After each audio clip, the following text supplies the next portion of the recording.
Hey everyone, and Tony here with a review of Grand Budapest Hotel, which was shown at the CineStar movie theaters at Potsdamer Platz.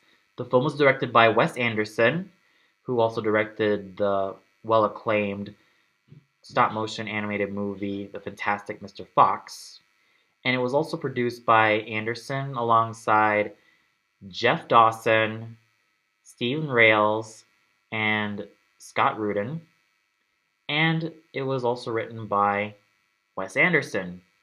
And this movie has a long list of great veteran actors and actresses alongside some new names that I've never heard of before. But they have very promising careers as actors. In the veteran side, we have Ralph Fiennes, F. Murray Abraham, Mathieu Amalric, Adrian Brody, Willem Dafoe, Jeff Goldblum, Jude Law, Harvey Keitel, Bill Murray, Edward Norton, Léa Seydoux, Jason Schwartzman, Tilda Swinton, Tom Wilkinson, Owen Wilson, Tony Revolori, and Bob Balaban. And with two very promising actors, we have Tony Revolori and Irish actress Saoirse Ronan. Now, just by watching the trailer of Grand Budapest, I could really tell that this film was going to be great and not just good. And with such energetic and lively music that really helped the trailer do its purpose of making the movie better, I have to say it really did a great job. And especially with a long list of veteran actors and actresses, including Swinton and Fiennes and Abraham. And this film, I have to say, exceeded my expectations. Everything about it was just so masterfully done. And going to the story of this film, I have to say, it was very engaging, very energetic, and it was so much fun. I was never bored, nor did I feel so tired of watching the same old things happening, but I was very happy, and there were moments that I laughed my head off just because everything in this movie was just so hilarious and so well done. And like I said, it's a very engaging story, and at times it's quite touching as well. The film basically starts off with a young girl who visits the cemetery, and then we flash back to 1985, where an author tells the story of his earlier life. And then we have another flashback of the author in his younger years, and he visits Mr. Mustafa, who is the current owner of the Grand Budapest Hotel. And Mr. Mustafa also tells his story, which leads us to another flashback. So you could basically see that this film tells its stories in flashbacks. But what really makes the film for me is the comedy. And I definitely have to say, everything about this film was so rollicking and really hilarious to watch, especially with that British style humor and all of its sarcastic and dry humor glory. And whodunits and buddy comedies aren't really anything new to me, but this film manages to make it very exciting and very, very fun, especially with the dynamics of Monsieur Gustave and Zero, which I'll get to later talking about the characters. But like I said, the story was very fun and it really was hilarious and it was masterfully done. Speaking of which, the writing was extremely solid with a lot of sarcastic and very hilarious lines, and at times some very touching lines as well. Mostly coming from Gustav, who has this British style of comedy. And that's where I can really see the comedy shine. It's in the dialogue that makes it fantastic. And the touching moments, the dialogue was very solid. So overall, both story and writing were equally fantastic and masterfully done, to the point where I never felt bored. I never felt that it was the same old thing happening over and over again, but I definitely felt that it was fresh, vivid, and just so full of life and fun and energy. There is just so much energy in this movie. Now, cinematographically speaking, everything about it was well shot, and the animation sequences were what made this film very fun for me. Now, it's no secret that Wes Anderson works a lot with images and animation, considering that he also directed the stop motion animated movie, The Fantastic Mr. Fox. In fact, the stop motion sequences basically remind me of those old French silent movie films, most notably The Man in the Moon, which I basically watched a few snippets of during my years of IAFT. And that's definitely the best use of animation that I've seen in a film that's usually live action. I mean, nothing is too obvious, yet everything is just so alive and extremely full of creativity. The possibilities were very endless in terms of this film. I mean, you have a stop motion sequence in one scene, and then you have a shadow scene in another, and you basically have a lot of things going on where the visuals are fantastic. The locations were equally as beautiful. I mean, it makes me really want to go to that place so badly that I don't know what's the holdup. Probably I could go there anytime right now. But still, in all seriousness, the locations were very beautiful. It makes me really want to go to that place so badly that it was just wow. It was just breathtaking. Everything about the cinematography was breathtaking, especially all of the animation sequences and the letters, which are basically introducing the next part, were just as creative. So basically, everything about the cinematography and the animation sequences were all bursting with creativity, and it's basically thanks to Wes Anderson's great and masterful working with images, which I could really see in this film. This film basically is a visual masterpiece. And it's not just in terms of its writing and story, but this is where it scores very high points for me in terms of the cinematography and the animation sequences. Everything was outstanding. And for me, this really looks like a candidate for the next Oscars, which is going to end up being next year in 2015. I could really see that this is a great candidate for earning a few Oscars here and there. Now, the characters are very, very likable, especially Monsieur Gustave. Now, sure, at times he can be condescending, he can be sarcastic, and he can act like a douche, but he's a very, very likable douche. He basically cares for Zero so much. And at first, he does seem quite indifferent to him because he feels that Zero has no experience in working in a hotel, has no education whatsoever. But when the film gradually um, develops, they start to form a bond. And it's a very deep bond that has a lot of respect and also that of love. And I mean, he even has the funniest lines in the movie. And sure, he does say the F word and the S word. I mean, who doesn't?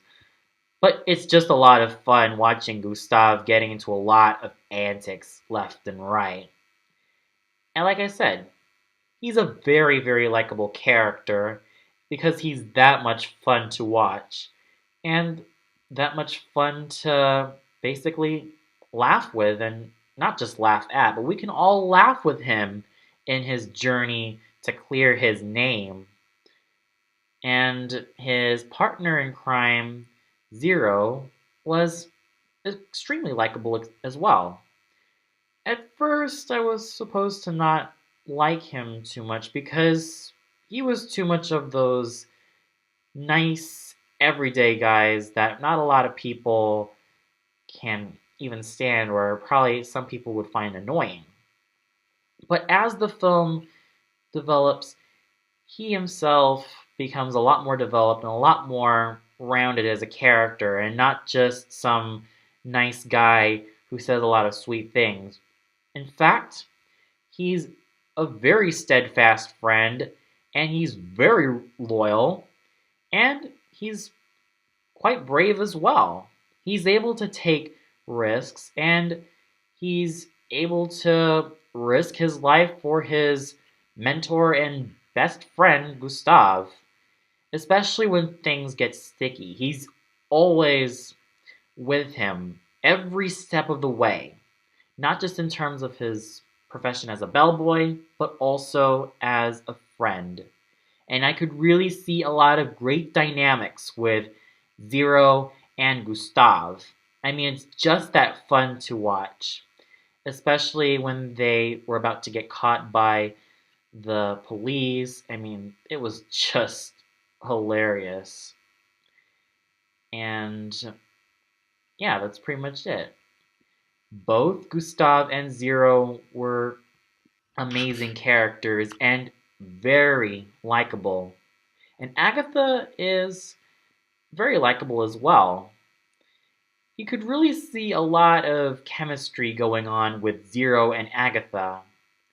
And even though Agatha initially refuses to be a part of Zero's and Gustav's antics, later on in the film, she basically helps them.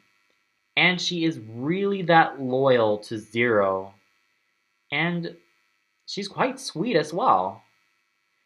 She's not like many other female characters who have a tendency to be shallow and bratty. Here, I thought Agatha was sweet and very endearing and a lot of fun to watch. And Jopling was very intimidating. His presence on screen with his brass knuckles is really enough to make you have shivers down your spine. And he's that much of a douche, but in the scariest way possible. And like I said, his presence on screen is just so nerve wracking and at times quite scary. I mean, this is a guy who looks scary and acts very scary beyond belief.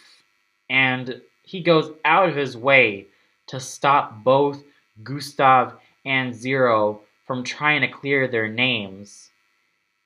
And yeah, like I said, he is that scary, he's creepy, and just, whoa. Just the type of person that you might as well find yourself pissing your pants on. But still, he's that commanding and that intriguing as well. Not to mention scary. But like I said, a lot of fun to watch because, I mean, who doesn't want to get scared at all? And then Deputy Kovacs, I also like this character. He's loyal, he is absolutely a great ally to both Zero and Gustav, and he's that great of a character. Um, Madame Madame D is a very likable character as well because of her eccentricity and well, overall likability. But it's her eccentricity that makes her very likable. In fact, that's pretty much what I have to say about every character in this film. They're all likable, they're all fun, and they're all quite unique in their own special ways. Not to mention a lot of fun to watch. But most of all, very likable and very engaging. And the acting was very solid. I mean, Ralph Fiennes was able to use that British sarcastic humor to such a great advantage with Gustav. Every scene that he was in was just wow, just hilarious and just rollickingly fun. I mean, he is really that fantastic, and it really shows just how a veteran actor like Mr. Fiennes can really wipe the floor with such a fantastic performance. Tony Revolori basically played all of Zero's charm and likability very well, and he's also quite young. He's currently 17, and I could really see a bright future with him. I could really see him act in a lot more films, and I really hope to see what more he can do. And I really hope the best for him. The same thing I can say with Saoirse Ronan, who is also very young. She's currently 19 and she'll be 20 this year. And I definitely love her portrayal as Agatha. She has that sweet Irish accent that is so pleasant on the ears, and her screen presence was absolutely very sweet, yet quite dignified. And I really hope to see more of her in the near future. Then we have Harvey Keitel as Ludwig. Now, Harvey Keitel is an actor that I first knew from watching Thelma and Louise when I was 15 years old, and he became easily one of my most favorite actors that I've seen on screen. I mean, his performance as Hal Slocum from Thelma and Louise was just riveting. Here, even though he doesn't have a really big part in the movie, I thought he was a very great actor. I thought he played Ludwig's hard-nosed nature, yet very determined and very charismatic nature very well. And even though he didn't really have a lot to do, I actually have to say he still has such wonderful acting chops that he uses to his advantage very, very well. And Tilda Swinton as Madame D was a lot of fun to watch. And the makeup artists really did a fantastic job with Miss Swinton. I mean, she almost looked like she was in her 70s and 80s, even though in real life she's a lot younger than that. And she was able to play all of that eccentricity very well to the point where we almost can't recognize that, hey, that's Tilda Swinton. She was almost unrecognizable. But seeing her as Madame D was definitely a lot of fun. Adrian Brody as Dimitri was quite comic book villainish, but he was a lot of fun, like I said. His presence on screen definitely resembles that of a comic book villain, but like I said, he's that fun and dignified in this role. And it's also quite funny to see him on screen with the shooting scene as well. Now, I thought that was the most hilarious scene in the movie. The shooting scene with every soldier with their handguns and Dimitri with his handgun was just the most hilarious scene that I've ever seen because it's so fast-paced. It was so energetic and it was so engaging. And seeing him, Mr. Brody, as Dimitri was just fun to watch. Jeff Goldblum as Deputy Kovacs, I thought brought a lot of dignity and likability to his character. And Willem Dafoe as Joplin was just threatening in the most exciting way possible. I mean, I've seen Mr. Defoe portray the role of Spider-Man's nemesis, the Green Goblin, and I thought he gave such a bone-chilling performance in that movie. Here, he was equally as bone-chilling, but not as over the top. Here, I thought he was quite subtle, yet very, very scary and frightening. But I have to say, Mr. Defoe really does a masterful job at making Joplin such an intimidating character. And we have Léa Seydoux as Clotilde. She's a very sweet young woman, and I really hope to see more of her. She basically portrays a lot of the sweetness of Clotilde, and her English is quite good as well. Even though I've never really met her in person, I have to say she gives such a sweet portrayal of such a very small role. And then we have Tom Wilkinson as the author, and Jude Law as the author in his younger years. I felt both of them gave such engaging performances, and both of them were very dignified in their roles, and also very wise and very, very charming in both of those roles. And then we have F. Murray Abraham as Mr. Mustafa, or the Old Zero. I definitely really loved his presence on screen. He was able to paint this picture of a wise and very intelligent, intellectual man. And that's what I really loved about Abraham's performance as Mr. Mustafa.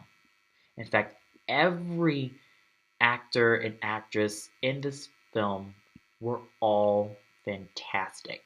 And the music, I have to say, stellar. Very stellar, especially when you have a composer like Alexandre Desplat. And this gentleman is a genius when it comes to music. There was never a moment in the film where I felt like it was too generic or too mainstream. It had this Eastern European vibe, as in there was a lot of Eastern European dance-like music, especially with the strings and some of the voices.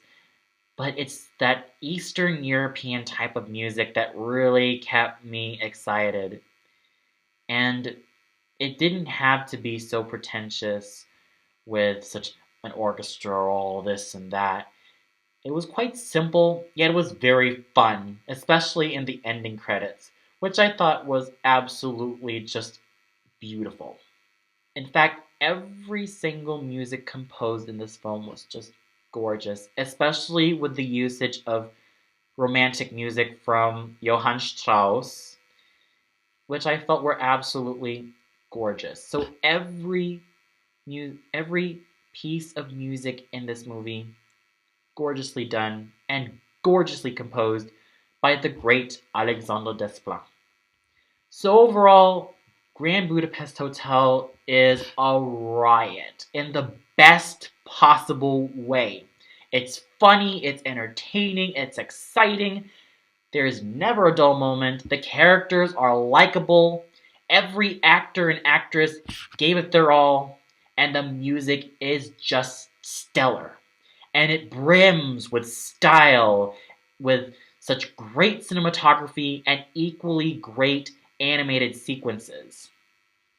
I give this film a 5 out of 5 stars. A perfect score right there. If you haven't seen this film yet, go check it out. You will not regret it. Every single actor is very, very awesome. And I could really see it be a candidate for the Academy Awards. And since it's a Fox Searchlight Pictures, I could really see it becoming a candidate for BAFTA or Sundance or any other film festival award. But most likely, I could really see it be a strong candidate for the Oscars for the next year. but still, it's a very strong candidate with such great acting, great visuals, great everything. And not to mention, great comedy. I highly recommend this film. If you haven't seen it yet, go watch it.